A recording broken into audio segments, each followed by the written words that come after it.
Josh, pharmacist with pharmacisttips.com. Here today I'm going to show you the Caresens N blood glucose monitoring system.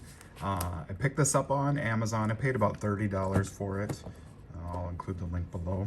You can check that out.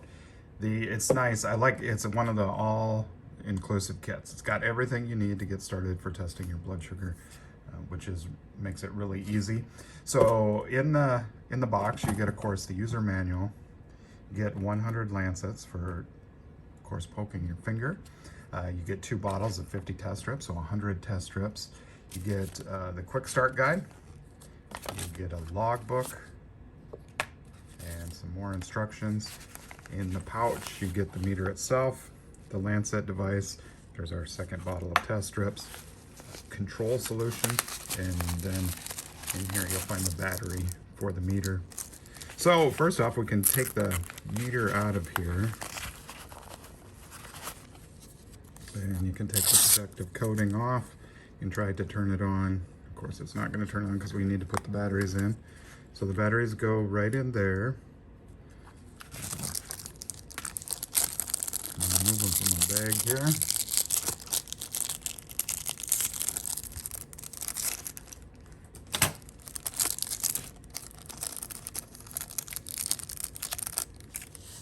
And if you need a replacement, that's a common size, the 2032. You can find those at most hardware stores and pharmacies.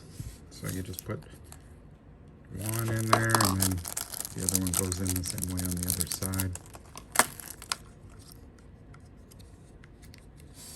Just like that, and go ahead and replace the battery door.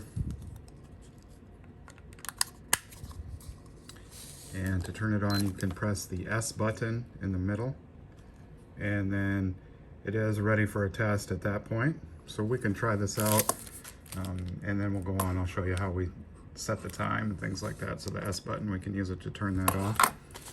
Here is our lancet device. Obviously that's what you use to poke your finger. You pull on the back to charge the spring. That will send the lancet forward to poke your finger, and then you push that button, sends the lancet forward.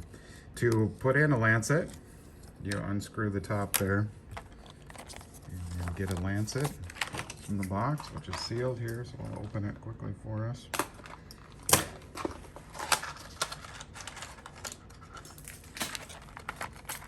All right, you remove that lancet, you place it in the lancet device firmly, and then twist off the top to reveal the small needle that's going to draw the blood.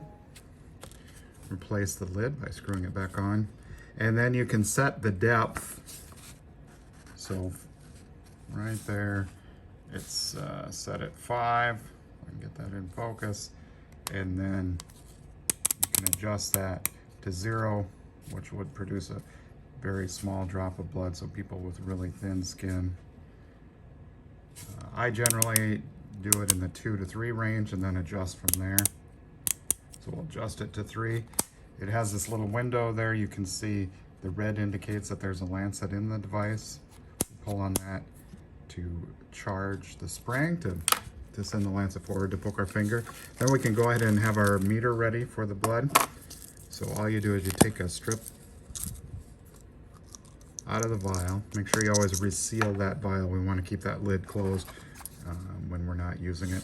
And then you just place the strip right there. You don't even have to turn the meter on, as the meter will come on when you place the strip.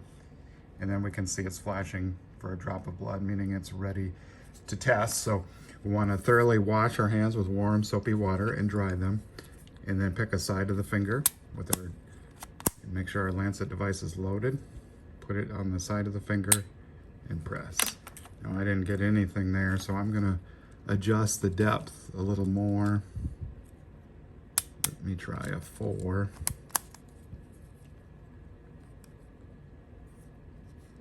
Again, in place, spring charged. There we go.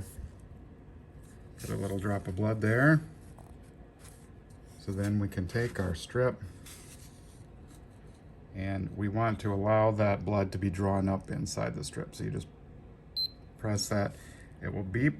Now it's counting down, and there's my reading, 113. So these strips, of course, are one-time use, so that can be discarded of properly. And then we'll want to remove the lancet from the lancet device as well. What you can do is unscrew it. You can poke the lancet right into the top that we took off when we first used the lancet. No one can get accidentally poked by that. And then you can dispose of it in a sharps container or however you dispose of it in your area. And you push this, slide that forward. That is a lancet ejector device, so that helps you remove that easily. And put that back together, and next time we can put in a fresh lancet for our next blood draw. So that's your basic operation. Pretty simple, straightforward, like many other meters. Now to set the time, we're gonna press and hold the S button until it starts blinking. Try and hold on to the meter. And so we're on set. Then we can press once it's on the set screen, we'll press S again, and this is going to allow us to choose the year. Then it's going to go to month. And then to date. You can see it's flashing down in the corner there, date. And so we can use the up and down arrows to choose the right date. And then press S to go on to the next field. The next option is if we want the time to appear as 12 hours or 24-hour time. So if we want AM and PM, we choose 12 hours. If you want what many people refer to as military time, you can pick 24-hour. I'm going to go ahead and pick the 12. And then right there, you can press the up or down to adjust the hour. Press set again. Now we're on to the minutes. Get your minutes adjusted, press set. And then next option that comes up is the audible beep when you're using that. So if you want that on, if you want it to beep while you're using it, you can go ahead and press S, or if you press down or up, it will go to off. Then you press S to go to the next option. I'll leave the beep on at this time. And then here, this one gives you the option to delete all the readings. So you can press down for no, I don't want to delete all the ones out of memory, or yes, you can delete all the ones out of memory. So there are no readings in this memory other than the one we just took. So we'll just go no. And then here we go. We're back to the beginning, so we can press and hold. And that turns that meter off, so it's ready again for another test. So we can try that again. Remember, test strip.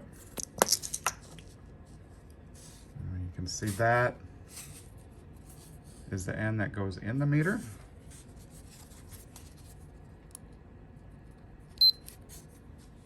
That we don't put the blood on that little window there. We will see the blood be drawn up inside the strip, but we touch the end of the strip with the blood and it's drawn up in there. You'll see it fill the window. So we'll go ahead and for this one, I'm going to show you the control solution rather than do another test. This is a control solution. You can use this if you feel your readings are off, if it just doesn't seem to be working right, if you've maybe dropped the machine and want to make sure that it is working as it should. You can just gently shake that. You want to make sure it's in date.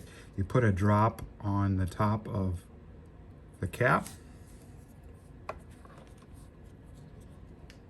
and then touch it to you just like you were doing a glucose reading.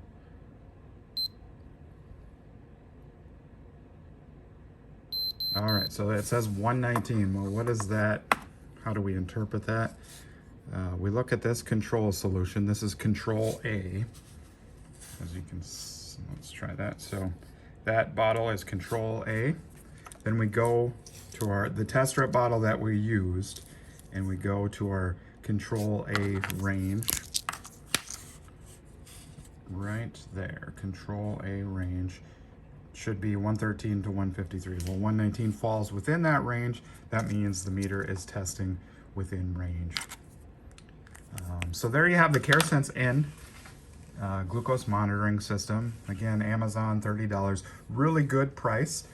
These, what you may call generic or less expensive machines, are really good for pre-diabetic folks, type 2 diabetic folks, or people who just want to monitor their blood sugar, make sure that they're within normal range, because the straps are inexpensive, so you can afford to test and just get a feel how your diet, lifestyle, exercise plays in to blood sugar control. Folks who are using their glucose readings to dose insulin, these less expensive machines may not be the best option. I mean, the accuracy is not as tested as well as some of the brand name meters, where they have went to a lot of trouble and effort to make sure of the accuracy. When you're pre-diabetic, type 2 diabetic, you're really watching for trends. You want to really catch, is my medication working? Is my blood sugar better on days when I get a good night's sleep? What happens when I go for a 30-minute walk every day? Well, my blood sugar is lower. It just really helps you notice those trends, and many people can, if you're pre-diabetic and start monitoring your blood sugar and piecing together those things that really aren't helping you, many people can get it under control without the need to go on, without having to go on to being a type 2 diabetic, and they can often control it with diet and lifestyle. Of course, that's a conversation you want to have with your doctor, but I do appreciate you watching. Let me know if you have any questions about this meter. I will see what I can do to answer that. And again, I'll have the link in the description below. Thank you for watching.